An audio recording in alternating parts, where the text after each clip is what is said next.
a safe place to live. And that is absolutely central to our work on housing and the work the Deputy Prime Minister is doing. It's why, for example, she's introducing a new law to ensure that standards are the right standards for people to live in. And so that's at the heart of everything that we do. In relation to the wider politics here, look, I do think that the Conservative Party has run out of road. Their project is faltering, they're in decline, they're sliding into the abyss. And it's very important, therefore, that we say that and identify that. But equally, politics is about choices.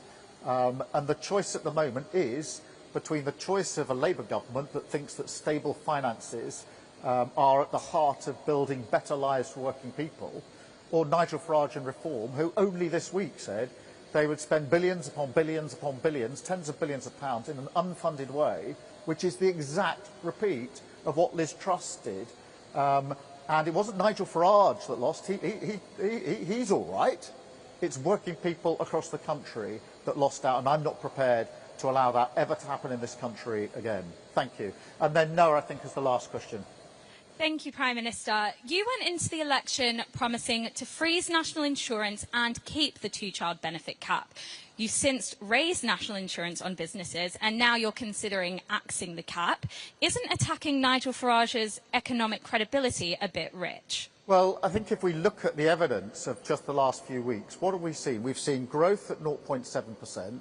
That's higher than I think most people predicted, including most of the media. I'm not complaining about that or criticising, but it's the highest growth in the G7.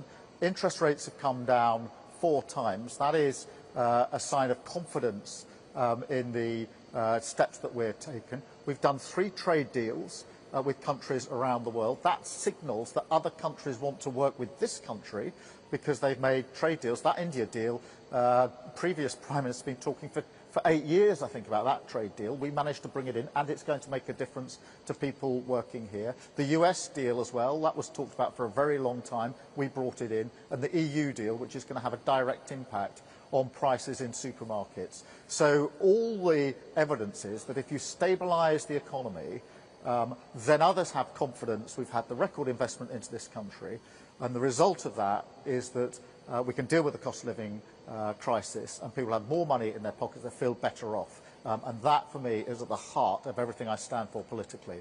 Thank you all very much indeed. Thank you again for spending time with me this morning. I really appreciate it.